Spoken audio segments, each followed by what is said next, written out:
आपके साथ मैं हूं प्राची पाराशर। हमारे खास कार्यक्रम 2024 में आज हम चर्चा करेंगे चुनावी राज्यों की। मध्य प्रदेश के समीकरण क्या कह रहे हैं? ताजा जो ओपिनियन पोल सामने आ रहे हैं उसके मुताबिक किसकी सरकार मध्य प्रदेश में, छत्तीसगढ़ में, राजस्थान में बन सकती है, इस पर आज हम चर्चा करेंगे। आपको बताएंगे कि कौन किस पर पड़ रहा है भारी और जो चुनावी रणनीति बनाई जा रही है उसमें कौन अव्वल अभी तक साबित हो रहा है। और इसके लिए चर्चा के लिए मेरे साथ खास मेहमान इस वक्त स्टूडियो में मौजूद हैं। मेरे साथ हैं भावेश झा, चुनाव विश्लेषक, स्वागत है आपका भावेश जी। सज्जन कुमार, चुनाव विश्लेषक, मेरे साथ हैं, आपका भी बहुत स्वागत है। हर्षवर्धन त्रिपाठी जी, सीनियर जर्नलिस्ट, मेरे साथ हैं, सर आपका भी स्वागत है। और हमारे साथ मेरे सहयोगी, हमारे पॉलिटिकल एडिटर देवेंद्र पाराशर भी इस वक्त स्टूडियो में मौजूद हैं। तो क्या है मायने इन चुनावों के और इन चुनावों में कैसे बीजेपी और कांग्रेस की टक्कर देखने को मिल रही है, आइए इसी पर करेंगे चर्चा। लेकिन सबसे पहले शुरुआत कर लेते हैं उस राज्य की जो सबसे ज्यादा चर्चाओं में बना हुआ है। बात मध्य प्रदेश की कर रही हूं। मध्य प्रदेश में जहां भारतीय जनता पार्टी ने एड़ी चोटी का दम लगा दिया है उस राज्य को जीतने के लिए, तो वहीं कांग्रेस भी अपनी रणनीति के साथ पूरी तरीके से आश्वस्त नजर आ रही है कि इस बार मध्य प्रदेश का रण कांग्रेस जीत कर दिखाएगी। लेकिन इससे ठीक पहले क्या कह रहे हैं ओपिनियन पोल, आइए आपको बताते हैं। मध्य प्रदेश का ईटीजी ओपिनियन पोल आखिर क्या बताता है? कुल 230 विधानसभा सीटें और इन 230 विधानसभा सीटों में ईटीजी ओपिनियन पोल क्या बताता है मैं आपको बताती हूं। देवेंद्र जी और हर्षवर्धन जी, मैं आप दोनों से रिक्वेस्ट करूंगी कि आप भी मेरे साथ प्लीज यहां पर आइए। और ये जो आंकड़े हैं ये क्या बता रहे हैं? सबसे पहले आपको बताऊं, बीजेपी 102 से 110 सीटें जीत सकती है।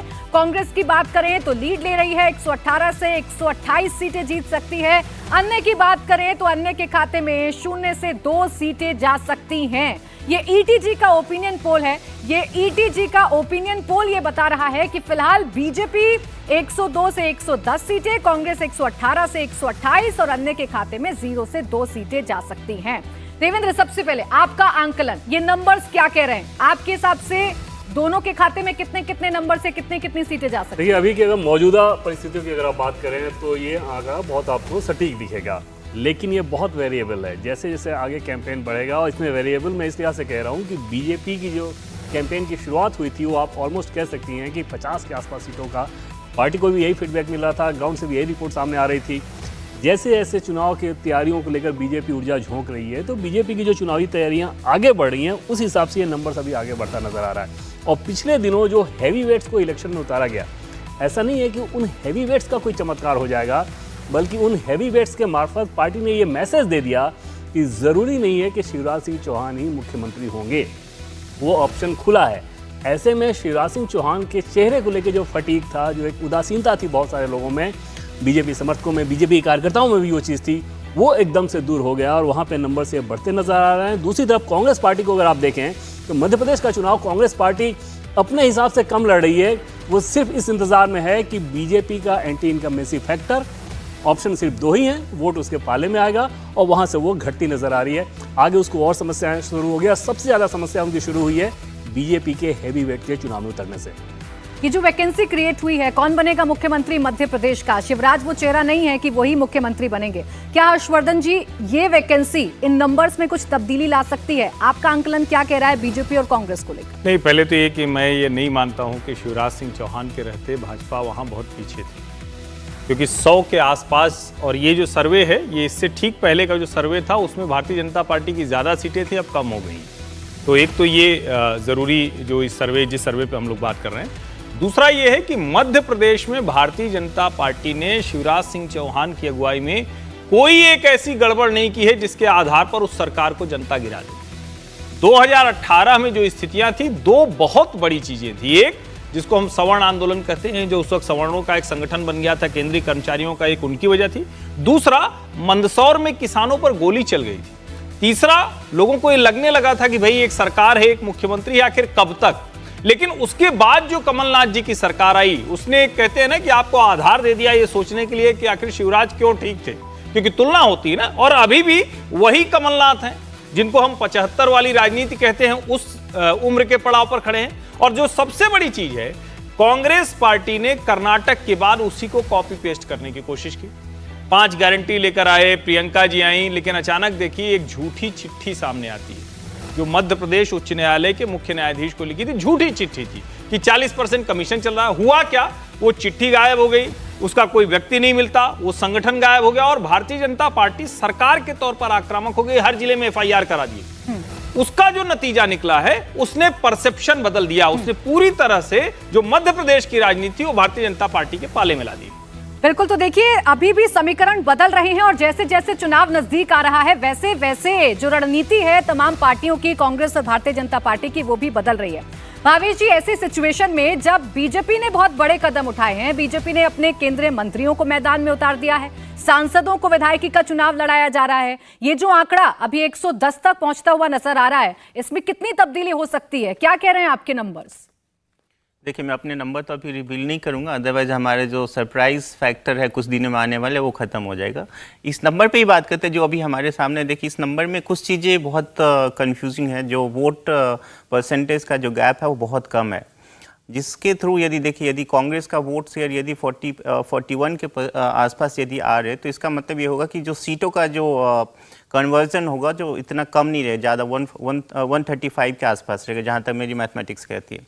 खैर चलिए, अब उनका अपना अलग मैथोलॉजी हो जिसके थ्रू से करते हैं। अभी जो रियलिटी है, जो ग्राउंड है, देखिए बीजेपी बहुत मेहनत करी है, उसमें कोई डाउट नहीं है, अपने केंद्रीय मंत्री से लेकर जितने भी समय एक लास्ट ऑप्शन जो बीजेपी के पास है उन्होंने वो लिया है। वो कितना काम करेगा नहीं करेगा वो आने वाले वक्त में करेगा। लेकिन बीजेपी की जो कमजोर नस है वो चंबल रीजन है। बीजेपी पिछली बार जो सत्ता से बाहर हो गई तो चंबल रीजन की वजह से हो गई थी। अब वहाँ पे यदि वो सिंधिया को नहीं उतारता तो फिर ये जो सरप्राइज फैक्टर जो अभी इन्होंने कई सारे मंत्रियों और सांसद को उतारा, उसका कोई बहुत ज़्यादा बेनिफिट नहीं मिला। इनफैक्ट मुझे जहाँ तक लगता है कि यदि वो नरेंद्र सिंह तोमर को वहाँ पे उतारा और सिंधिया को नहीं उतारता तो शायद उनका एक अलग गलत मैसेज भी जाएगा और बीजेपी को शायद उसका और ज़्यादा खामियाजा उतरना पड़ सकता है, क्योंकि एक अलग गुट वहाँ पे बनता है। बीजेपी ऑलरेडी वहाँ पे 3 पार्ट में डिवाइडेड है, एक और पार्ट में डिवाइड हो जाएगी तो बीजेपी के लिए उस रीजन में और ज़्यादा नुकसान होगा। सज्जन जी, इस गुटबाजी को खत्म करने के लिए या इस गुटबाजी का सोल्यूशन ढूंढने के लिए बीजेपी ने रणनीति बनाई कि हम कलेक्टिव लीडरशिप के साथ चुनाव लड़ेंगे, किसी चेहरे को प्रोजेक्ट नहीं किया जाएगा। जो एक्सपेरिमेंट 2017 में उत्तर प्रदेश में किया था उसी से आश्वस्त नजर आ रही है। फिलहाल अगर हम भारतीय जनता पार्टी की बात करें, ये जो नंबर्स आ रहे हैं ये नंबर्स बदल सकते हैं क्या? बीजेपी के लिए कोई खुशखबरी आ सकती है या कांग्रेस यहां पर लीड बनाकर रख सकती है चुनावों तक? देखिए, इसमें 2 चीज़ें हैं। वहाँ पे एंटी इनकम्बेंसी है बिल्कुल, और बहुत सारे फैक्टर्स हैं जिसमें आप देख लें, करप्शन के चार्जेज हो या परसेप्शंस हो, जो युवा हैं, महंगाई वगैरह का जो तमाम आपको हर राज्य में किसी भी पार्टी की सरकार हो वो दिख रही है और एंटी इनकम्बेंसी है। लेकिन जो मध्य प्रदेश की जो एंटी इनकम्बेंसी है वो मैनेजेबल एंटी इनकम्बेंसी है। जरूरी नहीं है कि एंटी इनकम्बेंसी हर मामले में रिवर्सिबल न हो। तो जो इनका एक तरीका है बीजेपी का जो बिग वेट्स को उतारने का, आप देखें तो उसमें चुनाव इस बार बिल्कुल कैंडिडेट सेंट्रिक हो गया है। इस बार पार्टीज का वेट बहुत, कांग्रेस ने भी अपनी इंटरनल स्थिति पहले से थोड़ी सी इस मामले में अच्छा किया है कि दिग्विजय सिंह और कमलनाथ के बीच में एक समझौता है, तो बहुत ज्यादा फैक्शनलिज्म का उन्हें चुनौती नहीं है। किंतु बात यह है कि वहां पे कांग्रेस एंटी इनकम्बेंसी का लाभ अंत में बहुत ज्यादा क्यों नहीं ले पाएगी, क्योंकि आप देखिए एंटी इनकम्बेंसी का लाभ लेने के लिए एक ऐसा नेता चाहिए जो केवल मैनेजेरियल पॉलिटिशियन ना हो, बल्कि वो पॉपुलर हो, जो स्विंग कर सके। जैसे कर्नाटका में केवल डीके शिव कुमार रहते जो मैनेजेरियल पॉलिटिशियन है, तो उससे बात नहीं बनती। वहां पे सिद्धारमैया थे, राजस्थान में गहलोत है, लेकिन कमलनाथ में वो बात नहीं है। तो बीजेपी की जो ये प्रयास है अभी डैमेज कंट्रोल का कि बिग वेट्स को भी उतारें, और कैंडिडेट के मामले में पार्टी अगर बहुत ही बारीकी से हर सीट पे सही कैंडिडेट देती है तो हमें लगता है कि मध्य प्रदेश के जो अभी आंकड़े दिखाए जा रहे हैं इस सर्वे में वो निश्चित तौर पे बदलेंगे और अंत में हो सकता है कि परिणाम बीजेपी के पक्ष में आ जाए। देखिए, कांग्रेस ने भी अपनी पूरी ताकत झोंक रखी है। राहुल गांधी भी मध्य प्रदेश के दौरे कर रहे हैं। राहुल गांधी ने कैसे अटैक किया है बीजेपी पर, बीजेपी की मौजूदा सरकार पर मध्य प्रदेश में, एक बार वो आपको सुनवा देते हैं। जितना भ्रष्टाचार बीजेपी के लोगों ने मध्य प्रदेश में किया है, पूरे देश में ये नहीं किया है। बच्चों के फंड्स, मिड डे मील के फंड्स, स्कूल यूनिफॉर्म के फंड्स चोरी किए। महाकाल कॉरिडोर में बीजेपी ने पैसा चोरी किया। व्यापम स्कैम को आप सब जानते हो, 1 करोड़ युवाओं को इन्होंने नुकसान पहुंचाया।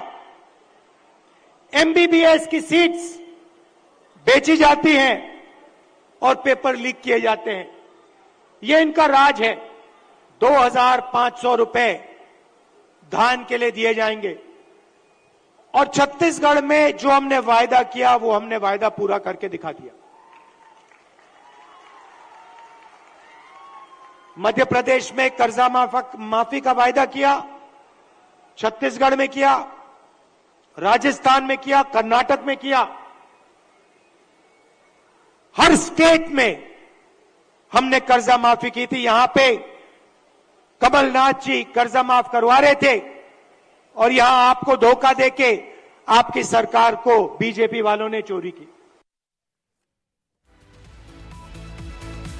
तो राहुल गांधी को आपने सुना। राहुल गांधी वही मुद्दे रख रहे थे जो कर्नाटक चुनाव में मुखरता के साथ कांग्रेस की तरफ से रखे गए थे और कर्नाटक चुनाव में करप्शन का मुद्दा बड़ा मुद्दा भी साबित हुआ था और इसमें कांग्रेस को जीत मिली थी। कांग्रेस की रणनीति सफल हुई थी। कुछ उसी पिच पर यह चुनाव लड़ने की कोशिश कांग्रेस कर रही है। लेकिन एमपी के रीजन्स में किसकी हवा चल रही है, एमपी के रीजन्स में कौन सी पार्टी किस पर भारी पड़ रही है, ये हम आपको बताते हैं। और आइए शुरुआत करते हैं महाकौशल से। हम महाकौशल की अगर बात करेंगे तो उसके आंकड़े जहां पर बीजेपी मजबूत है, 38 सीटें आती हैं महाकौशल में। बीजेपी 28 से 22 सीटें यहां पर जीत सकती है और कांग्रेस 16 से 20 सीटें जीत सकती है। महाकौशल वो एरिया जहां बीजेपी मजबूत दिखाई पड़ती है। बीजेपी के जो सीटें हैं वो ज्यादा आ सकती हैं जबकि कांग्रेस यहां पर पिछड़ सकती है, हालांकि बहुत ज्यादा मार्जिन नहीं है। महाकौशल को लेकर क्या फीडबैक देवेंद्र बीजेपी के पास है, क्योंकि ये तो मजबूत गढ़ है। हालांकि यहां पर भी सीट्स हैं जहां अपने सांसदों को विधायकी का चुनाव लड़ाया जा रहा है बीजेपी की तरफ से। और ये जो नंबर्स हैं बीजेपी का अपना जो फीडबैक है उसमें इससे ज़्यादा है। उनको महाकौशल से बहुत ज़्यादा उम्मीद है और सांसदों को इसी लिहाज से चुनाव में लड़ाया भी जा रहा है। उनको ऐसा लग रहा है कि चीज़ें अब वहाँ पर संगठन के बूते बेहतर होंगी। और एक चीज़ प्राची ओवरऑल समझ लीजिए कि जैसे बीजेपी ने इतने हैवी वेट्स को उतारा, वो अपने आप में एक तरह से एक्नॉलेजमेंट है कि आपको अपने मुख्यमंत्री के चेहरे को लेकर समस्या है। अन्यथा केंद्रीय मंत्री को क्यों आप चुनाव में उतारते हैं? तो आप भ्रम क्रिएट कर रहे हैं, सांसदों को उतार रहे हैं ताकि मैसेज ये दिया जा सके कि ये ऑप्शन पूरा खुला है। और उस हिसाब से महाकौशल में ये जो नंबर्स हैं वो मुझे लगता है कि इसमें फ़र्क आएगा। इसमें बीजेपी ज़्यादा बेहतर करती नजर आएगी इस 18 से 22 की तुलना में। ये जो एक्सपेरिमेंट हर्षवर्धन जी बीजेपी कर रही है कि हैवी वेट्स को उतार रही है, बड़े चेहरों को उतार रही है और जिस रीजन से जो बड़ा चेहरा उतर रहा है जाहिर सी बात है कि उसके ऊपर जिम्मेदारी है। ये एक्सपेरिमेंट कितना सफल हो पाएगा? ऐसा तो नहीं कि भारी पड़ जाए, क्योंकि 16 साल शिवराज सरकार, शिवराज के नाम पर जनता को काम भी दिखा है और जनता का वोट भी बीजेपी को मिला है। तो ये उल्टा तो नहीं पड़ेगा बीजेपी? नहीं, मुझे लगता है कि देखिए भारतीय जनता पार्टी वहाँ कैडर आधारित बहुत जबरदस्त है और मैं मानता हूँ, मैं बार बार ये कहता रहा हूँ कि गुजरात से ज्यादा मजबूत सांगठनिक ढांचा मध्य प्रदेश में है। गुजरात में चूंकि मुख्यमंत्री नरेंद्र मोदी आ गए, एक अप्रत्याशित स्थिति थी, इस वजह से गुजरात मॉडल की चर्चा ज्यादा होती है। लेकिन अगर संघ के लिहाज से देखें, भारतीय जनता पार्टी के लिहाज से देखें, उस विचारधारा के लिहाज से देखें तो वो मध्य प्रदेश है। यहाँ हर आप जितने भी खांचे जिनको आप महाकौशल, विंध्य, मालवा निमाड़ या भोपाल रीजन या जहां की भी आप बात करेंगे, चंबल ग्वालियर, वहां आपको लगेगा कि यहाँ 2, 4, 6, 10 बड़े नेता हैं। आप मध्य प्रदेश में किसी भी शहर में जाएंगे तो आपको 2, 4 घर के बाद दिखेगा तो कहेगा ये तो संघी परिवार है। ऐसे में भारतीय जनता पार्टी को नुकसान तो उसका नहीं होने जा रहा है। लेकिन जैसे राकेश सिंह हैं, जबलपुर से सांसद हैं, लगातार चुने जा रहे हैं। अभी मैं गया तो किसी ने कहा कि अब फिर से इस बार राकेश सिंह को ही चुनना पड़ेगा। यानी जनता ये चाहती है कि अब वो वहां से हटें। ये फीडबैक शायद ऊपर रहा होगा। उन्होंने कहा चलो जबलपुर पश्चिम से चुनाव लड़ो। अब तरुण भनोट बड़े मजबूत हैं, 2 बार के विधायक हैं। प्रहलाद सिंह पटेल मजबूत नेता हैं, वो सांसदी भी कहीं से जाके जीत लेते हैं। हालांकि उनकी जो सीट है वो जितने दिग्गज लड़ाए गए हैं उनमें सबसे बेहतर सीट है, क्योंकि वो उनकी अपनी सीट है। नरसिंहपुर गोटेगांव उनका घर गांव है और वहीं से उनके भाई जालम पटेल विधायक थे। मुझे लगता है जो भारतीय जनता पार्टी की रणनीति है, किसी भी क्षेत्र में वहां के लोगों को यह न लगे कि हमारा प्रतिनिधित्व तो नहीं होने जा रहा है। मुख्यमंत्री कौन बनेगा ये बाद में तय होगा, लेकिन हमारा नेता वहां पहुंचेगा और हमारा नेता कमजोर नहीं है। एक जो सबसे बड़ी बात है, कांग्रेस के पास ये बहुत लैक करते हैं, वो उनके पास ये स्थिति नहीं है और शायद यही वजह है कि ये जो प्रयोग है इसका प्रभाव भी दिख रहा है। अब शायद अगले जो सर्वे आएंगे उसका असर आंकड़ों पर भी दिखेगा। चलिए, ये तो बात रही उस रीजन की जहां बीजेपी मजबूत है, यानी महाकौशल। अब हम बात करेंगे ग्वालियर चंबल रीजन की, जहां पर टफ फाइट हो सकती है, टाइट फाइट हो सकती है। यहां पर बड़ी लीड कांग्रेस दे रही है, 38 सीटें। ग्वालियर चंबल में भी बीजेपी कुल 4 से 8 सीटें जीत सकती है, जबकि कांग्रेस 26 से 30 सीटें जीत सकती है। यहीं पर बात अभी ज्योतिरादित्य सिंधिया की भी हो रही थी, यहीं पर बात नरेंद्र सिंह तोमर की भी हो रही है, उन्हें भी इस बार चुनावी मैदान में उतार दिया गया है।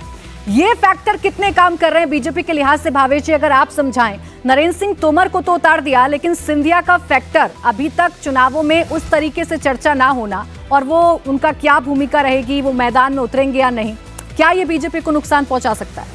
ठीक है, जैसे मैंने पहले आपको कहा कि यदि बीजेपी ने ये अपने ऊपर ये लिया कि हम सारे हैवी वेट को चुनाव उतारे, तो उनको सिंधिया को उतारना पड़ेगा। अदरवाइज उनको जो उन्होंने गेम खेला शायद उनके लिए उल्टा पड़ सकता है। देखिए, जो चंबल रीजन है उसमें बीजेपी के लिए आज के डेट में 3-4 जो गुट है वो काम करे। एक तो ओरिजिनल बीजेपी जो संघ से जुड़े हुए, एक जो शिवराज सिंह का अपना टीम है, दूसरा उन्होंने सिंधिया को जो लेकर तो उनका एक अपना टीम बन गया, तीसरा उन्होंने ये किया कि नरेंद्र सिंह तोमर को पहले कुछ दिन पहले उनको वहाँ पे ठीक करने के लिए भेजा गया था, फिर उन्होंने क्या कि एक अलग ही गुट के बना दिया।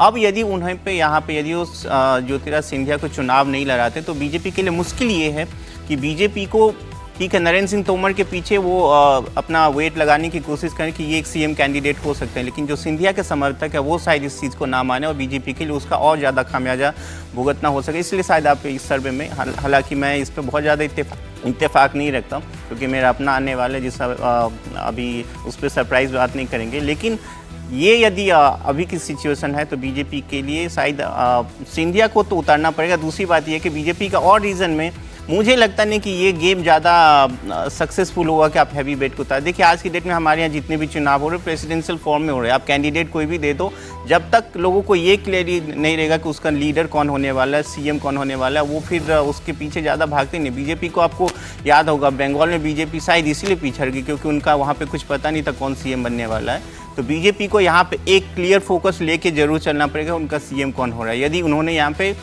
शिवराज सिंह चौहान को और ज्यादा कमजोर करने की कोशिश की तो इसका खामियाजा भुगतना पड़ेगा। नहीं, ये जो फैक्टर है, एक जरूरी बात देखिए, ये भावेश जी जो कह रहे हैं कि सिंधिया को अगर नहीं उतारा, अरे सिंधिया तो उतरे ही है ना। अगर उसके बाद पार्टी की ये दशा है और ग्वालियर चंबल संभाग में जहां पर कहा जाता है कि भाई वो आए तो 20-22 विधायक लेकर आए, उनके साथ बहुत ताकत आ गई, उनके साथ के कितने लोग चले गए? आधा दर्जन से ज्यादा मजबूत नेता कह कर शक्ति प्रदर्शन करके वो चले गए छोड़ के। अब सवाल यहां ये है कि क्या उनके बस चुनाव लड़ जाने से वो सब वापस आ जाएंगे? क्या कोई सेंटिमेंट जुड़ेगा? और सचमुच भारतीय जनता पार्टी के लिए ग्वालियर चंबल और मालवा निमाड़ ये बड़ी चुनौती है, सबसे बड़ी चुनौती है यहाँ, जहां सिंधिया भी है, जहां नरेंद्र सिंह तोमर भी है। इस रीजन में प्राची एक चीज़ अगर आप देखें तो बीजेपी की जो पॉलिटिक्स है वो सिंधिया के विरोध में ही रही है। नरेंद्र सिंह तोमर और ज्योतिरादित्य सिंधिया धूर विरोधी माने जाते रहे हैं और सिर्फ ये लीडर्स विरोधी नहीं थे बल्कि कार्यकर्ता तक विरोधी थे। एक साथ आ जाने पे इतना इजीली एक्सेप्ट कर लेना, आप समझ सकती हैं कि दोनों के ही कितना मुश्किल है। हालांकि पिछले लिस्ट में सिंधिया समर्थक 5 लोगों को टिकट दिया गया है, लेकिन वहाँ भी बहुत तगड़ी खींचतान थी कि किसके लोगों को टिकट दिया जाए। बीडी शर्मा जो कि प्रदेश अध्यक्ष हैं वो भी उसी रीजन से आते हैं, तो वो उस कॉन्ट्राडिक्शन को सॉल्व करना इस रीजन में बीजेपी के लिए सबसे बड़ी चुनौती है। अच्छा, सिंधिया को लेकर अभी चर्चा हो रही है कि उनका नाम भी शामिल हो सकता है। उनकी बुआ यशोधरा राजे जहां से चुनाव लड़ती हैं सज्जन जी, वहां से उन्हें चुनाव लड़ाया जा सकता है, यानी भतीजे बुआ की सीट को संभाल सकते हैं। तो ये कुछ फायदा पहुंचाएगा भारतीय जनता पार्टी को? देखिए, पूरी की पूरी बात परिप्रेक्ष्य ये है कि जो चंबल ग्वालियर रीजन है उसमें पिछली बार भी आप देखें तो बीजेपी की स्थिति अच्छी नहीं थी। 36 में से लगभग 22 सीटें कांग्रेस जीत के ले गई थी। अभी जो स्थिति वहाँ पे फिलहाल है उसमें यह है कि वहाँ पे गुटबाजी इतनी ज़्यादा बढ़ गई है, और बढ़ने का एक कारण ये भी है कि सिंधिया जी एक गुट के साथ बीजेपी को ज्वाइन किए। ऐसी स्थिति में वहाँ पे क्या हो गया है कि पहले आपके खिलाफ एंटी इनकम्बेंसी है, दूसरा ये माना जा रहा था कि भाई नरेंद्र सिंह तोमर जी का पहले एक वर्चस्व था उस रीजन में, और अब सिंधिया जी भी आ गए थे। तो ऐसी स्थिति में हमें लगता है कि दोनों का, इसमें भावेश जी की बात से मैं थोड़ा एग्री कर रहा हूं कि दोनों का एक साथ लड़ने उसका फायदा ये होगा कि दोनों के जो समर्थक हैं कम से कम अब अपनी पूरी पॉजिटिव एनर्जी जो है अपने अपने लीडर्स और उसके साथ आसपास की सीटों को जितवाने में लगाएंगे। दूसरी बात, आप देखिए वहां पे क्या है स्थिति। जातिगत समीकरण से अगर इस रीजन में आप देखें तो यहाँ पे ओबीसी में गुर्जर्स हैं, यादव्स हैं, वाघेल हैं, कुशवाहा हैं, जिनके बीच में एंटी इनकम्बेंसी थोड़ी ज्यादा है। चुनौती वहां आती है जो बीजेपी के कट्टर समर्थक हैं, जैसे राजपूत हैं, ब्राह्मण हैं, बनिया तो दे रहे हैं, इनके बीच में वो वाली स्थिति ना आ जाए कि 24 में तो बीजेपी को देंगे लेकिन अभी 23 में एंटी इनकम्बेंसी के कारण और कैंडिडेट फैक्टर के कारण हम कैंडिडेट के कारण कांग्रेस की तरफ भी चले जाएं। तो उस स्थिति में बिग विक्स का उतरना कहीं ना कहीं कितना प्रभावित करेगा नहीं, लेकिन पॉजिटिव डायरेक्शन में निश्चित तौर पे इसका इंपैक्ट पड़ेगा, क्योंकि जब बड़े बड़े नेता उतरते हैं तो उसके साथ एक माहौल भी बनता है। चुनाव जो हिंदी में कहते हैं खड़ा होता है, और इस चंबल ग्वालियर क्षेत्र को अगर आपने मैनेज कर लिया और उसके बाद मालवा एक दूसरा रीजन है, तो उस स्थिति में हमें लग रहा है कि अभी जो ये बीजेपी की रणनीति है, वहां पे आप देखें कि ना तो वो केवल मोदी फैक्टर पे रिलाई कर रहे हैं, ना तो वो केवल पार्टी के संगठन पे रिलाई कर रहे हैं, वो बिल्कुल बारीकी से कैंडिडेट फैक्टर पे जा रहे हैं, जो अभी की तारीख में सबसे इंपॉर्टेंट है। बिल्कुल, यानी कैंडिडेट्स के नाम पर जो बड़े बड़े चेहरे हैं उनके नाम पर अपने वोटर्स को कलेक्ट करने की कोशिश की जा रही है। आगे बढ़ते हैं, सेंट्रल मध्य प्रदेश की बात कर लेते हैं, जहां बीजेपी को फायदा होता हुआ नजर आ रहा है। कुल सीटें यहां पर 36 हैं। अगर आप आंकड़े देखेंगे तो यहां पर बीजेपी को 22 से 24 सीटें और कांग्रेस को 12 से 14 सीटें मिल सकती हैं। मध्य प्रदेश की हम यहां बात कर रहे हैं, जहां पर 22 से 24 सीटें बीजेपी को मिल सकती हैं और कांग्रेस के खाते में 12 से 14 सीटें जा सकती हैं। तो यहां तो मजबूत है भारतीय जनता पार्टी। अब हम बुंदेलखंड की बात करते हैं, जो कि यूपी से लगा हुआ इलाका है। बुंदेलखंड में टफ फाइट देखने को मिल रही है कांग्रेस और बीजेपी के बीच में। कुल सीटें यहां पर 26 हैं। बीजेपी और कांग्रेस की बात करेंगे तो बीजेपी के खाते में 13 से 15 सीटें जा सकती हैं, और अगर हम कांग्रेस की बात करें तो कांग्रेस के खाते में भी 11 से जो 13 सीटें हैं वो जाती हुई नजर आती हैं। इसीलिए इसमें भी जो बिग चेहरे हैं या बड़े चेहरे हैं उनको उतारा गया है। प्रहलाद पटेल को यहां से नरसिंहपुर सीट से टिकट दिया गया है। देवेंद्र, क्या रीडिंग पार्टी के पास है? ये जो नंबर्स हैं, जाहिर सी बात है कि बीजेपी के पास भी नंबर्स होंगे। क्या इन नंबर्स को देखते हुए भी बड़े चेहरों पर दाव लगाकर बीजेपी ये मैसेज देना चाह रही है वोटर्स को, जैसा हर्षवर्धन जी कह रहे थे कि लीडरशिप आपकी रहेगी, आप किसी भी रीजन से क्यों ना हो? और देखिए प्राची, सबसे बड़ा मकसद यही था कि शिवराज सिंह चौहान के चेहरे को लेकर जो फटीक थी, उसमें पार्टी को बखूबी मालूम था कि इस चेहरे के सारे आप चुनाव नहीं जीतने जा रहे हैं, और इस चेहरे ने कोई ऐसी गलती नहीं की है। बावजूद इसके जनता में एक उब है और उसका विकल्प आपको देना होगा। जैसे पार्टी को रियलाइज़ हुआ, और पार्टी चेंज नहीं कर सकती थी क्योंकि वैसा कोई विकल्प नहीं था, स्वाभाविक विकल्प कोई नहीं था, तो पार्टी ने एक पॉलिटिकल मैसेजिंग इस रूप में दी। और आप अंदाजा लगाएं कि एकदम से सामान्य चीज़ नहीं है कि इतने सारे केंद्रीय मंत्री को आप चुनाव में उतार रहे हैं। सीधे सीधे वजह यही है कि हर क्षेत्र में आप दे रहे हो कि आपका जो नेता है ये भी सीएम हो सकता है। तो ऐसे में मौजूदा सीएम को लेके कोई उदासीनता है, कोई थकावट जैसी बात है, तो उसको दूर किया जा सके। प्रहलाद पटेल की बात करें तो लोध कम्युनिटी से आते हैं, ओबीसी के तेज तर्रार नेता माने जाते हैं। हमारे सोर्सेस का ये भी कहना था कि पहले उनके लिए किसी दूसरे सीट का भी चयन किया गया था, लेकिन बाद में सहमति इस बात पर बनी कि उसी सीट से चुनाव लड़ें जिससे अभी वो लड़ रहे हैं। हालांकि क्योंकि उनकी पारंपरिक सीट है, तो ऐसे में समझ सकती हैं आप कि वो एक दिन भी अगर चुनाव के लिए ना जाएं तो भी बहुत आसानी से चुनाव जीत जाएंगे। लेकिन मैसेजिंग ये रहेगा कि संभव है कि कम से कम उनके अपने लोग ये मानेंगे कि संभव है कि ये भी मुख्यमंत्री बन जाएं, और उस लिहाज से बीजेपी उसका फायदा उठाने की कोशिश कर रही है। दूसरी तरफ ये रीजन, उमा भारती आप सभी जानते हैं कितना काम किए हैं उस क्षेत्र में, उत्तर प्रदेश से सटा हुआ इलाका है, और यूपी में बीजेपी का जो फैक्टर है वो भी उसको यहाँ पे फायदा दे सकता है। तो बुंदेलखंड से बीजेपी को और ज्यादा उम्मीद रहेगी। बुंदेलखंड की बात, अब आगे बढ़ते हैं, अगले रीजन की बात करते हैं, विंध्य की बात करते हैं। विंध्य की अगर बात करें तो यहां पर बीजेपी को फायदा हो रहा है। कुल सीटें यहां पर 30 हैं, और अगर ओपिनियन पोल के हिसाब से देखें तो बीजेपी 19 से 21 सीटें जीत सकती है और कांग्रेस 8 से 10 सीटें जीत सकती है। विंध्य वो रीजन है जो अभी तक के जितने आंकड़े हैं उसमें सबसे सेफ रीजन है भारतीय जनता पार्टी के लिए। बीजेपी 19 से 21 सीटें जीत सकती है। हर्षवर्धन जी, ये विंध्य जो बड़ा सुटेबल नजर आ रहा है भारतीय जनता पार्टी के लिहाज से, यहाँ कौन से फैक्टर्स काम कर रहे हैं? देखिए, मुझे लगता है कि मोटा मोटा भारतीय जनता पार्टी के लिहाज से फैक्टर लगभग सब जगह एक हैं, और अगर आप देखिए इसको तो एक तरह से सब क्रॉस करते हैं एक दूसरे को। नेता ऐसे नहीं है, जैसे छिंदवाड़ा में नरसिंहपुर की अगर बात करेंगे तो नरसिंहपुर से लड़ रहे हैं प्रहलाद पटेल, और वो छिंदवाड़ा की कह रहे हैं कि 2003 कर देंगे। जो छतरपुर से सांसद हैं, जो वीडी शर्मा, जो खजुराहो से जो प्रदेश अध्यक्ष हैं, वो इसीलिए उनको भी कहा जा रहा है और वो खुद कह रहे हैं कि हम भी चुनाव लड़ सकते हैं। तो आप अगर ध्यान से देखें तो विंध्य, महाकौशल और बुंदेलखंड, इनकी जो संरचना है और इनके जो वोटिंग का पैटर्न है वो लगभग एक सा रहा है। एक छिंदवाड़ा को छोड़ दे जहां कमलनाथ का अपना प्रभाव है, उसकी वजह से थोड़ा अलग तरह से देखा जाता है। लेकिन भारतीय जनता पार्टी की कोशिश है कि जो कुछ भी ग्वालियर चंबल का नुकसान है वो इन इलाकों से, जो साझा इलाके हैं, एक तरह के इलाके हैं, उससे पूरा कर सके। और मुझे लगता है कि अभी तक तो उसमें सफलता दिख रही है। अब प्रत्याशियों का चयन सबसे महत्वपूर्ण है। कल भी मैं बहुत से लोगों से बात कर रहा था तो हर कोई कह रहा था कि जिनका लिस्ट में नाम आ गया है वो तो कह रहे हैं चलो ठीक है अब तय हो गया, क्योंकि वो लगभग हारी हुई सीटें थी। लेकिन जिन सीटों पर विधायक थे, 2 दर्जन से अधिक विधायक, और उसमें जो एंटी इनकम्बेंसी कही जा रही है उसमें इस क्षेत्र के बहुतायत विधायक हैं जिनका टिकट काटना लगभग तय माना जा रहा है। अब सवाल यह है कि टिकट कट जाएगा तो उसके बाद की परिस्थितियां कैसे तय होंगी उस पर निर्भर करेगा।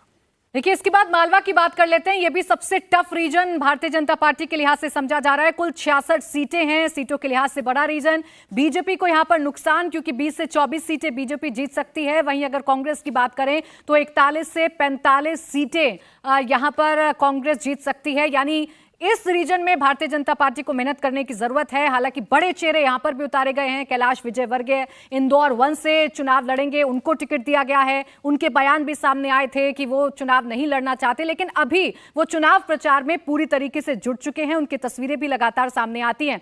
सज्जन जी, अगर इस मालवा रीजन की बात करें तो मालवा टफ है बीजेपी के लिए। बीजेपी यहां पर क्या बदलाव कर रही है या क्या ऐसी रणनीति बना रही है जो इन 66 सीटों का समीकरण वो बदल पाए? देखिए, हमें लगता है कि ये जो फिगर है इसमें काफ़ी बदलाव हो सकता है। पिछली बार निश्चित तौर पे अगर मालवा रीजन की बात करें, मालवा निमाड़ में था, मंदसौर में देखे जैसा कहा गया वहाँ पे किसानों पे गोली चली थी। और दूसरा ये है कि यहाँ पे बहुत ज़्यादा कैश क्रॉप्स होते हैं, आपको कपास की खेती होती है और बहुत ज़्यादा होती है, जो कि उस समय पिछले चुनाव में काफ़ी जो डिजिटलाइजेशन हो रहा था कि मंडी वगैरह में कैश की जगह दिया जा रहा था, उससे किसान काफ़ी आक्रोशित थे कि तुरंत उन्हें पैसा वगैरह नहीं मिल रहा। तो अगर आप 18 को ही एक रेफरेंस ले पिछले चुनाव को, तो इस बार वो बहुत सारे फैक्टर जो पिछली बार बीजेपी के खिलाफ थे इस बार नहीं है। दूसरा यह है कि कैलाश विजयवर्गीय, उनका प्रभाव पहले की तरह भले ही ना हो, लेकिन अपने गढ़ में वो अभी भी एक बड़े नेता हैं। और उसके साथ आप देखें तमाम जो किसान थे ओबीसी वगैरह में, उस पिछली बार हार्दिक पटेल वगैरह गुजरात से पहुंच गए थे, काफ़ी कैंपेनिंग हुई थी, तो एक माहौल मालवा निमाड़ रीजन में दिख रहा था। तो इस बार हमें लगता है कि इस बार अगर 18 की तुलना में करें तो जो अभी आंकड़े दिखाए जा रहे हैं और बीजेपी जिस तरीके से बिल्कुल सचेत है कैंडिडेट को लेके और कैंडिडेट को लेके माहौल, आप देखिए कांग्रेस से कैसे बीजेपी आगे निकल रही है। क्योंकि अगर आप मालवा निमाड़ रीजन को ले लें तो बीजेपी कई बड़े दिग्गजों को खड़ा कर रही है, तो कैंडिडेट में कांग्रेस के पास कौन है वैसा कोई भी नहीं है जो कि उस तरीके से एक टीम खड़ी हो सके। लगे कि कमलनाथ जी के बारे में एक तय हो गया है, वो चेहरे बनेंगे। तो मालवा निमाड़ रीजन में जो अभी स्थिति बन रही है, बड़े नेताओं को दिखाना, जमीनी स्थिति दिखाना, एंटी, हमें लगता है कि चंबल ग्वालियर रीजन छोड़ दिया जाए तो उतनी ज्यादा एंटी इनकम्बेंसी कहीं नहीं है। और जो यानी बड़े चेहरों को उतारकर एक बूम क्रिएट करने की कोशिश है और वोटर्स को संदेश देने की कोशिश है कि कितनी मजबूत भारतीय जनता पार्टी का संगठन मध्य प्रदेश में है। इंडिया टीवी हर वक्त हर जगह डाउनलोड करने के लिए सर्च करें India TV news Google play store या ऐप स्टोर पर।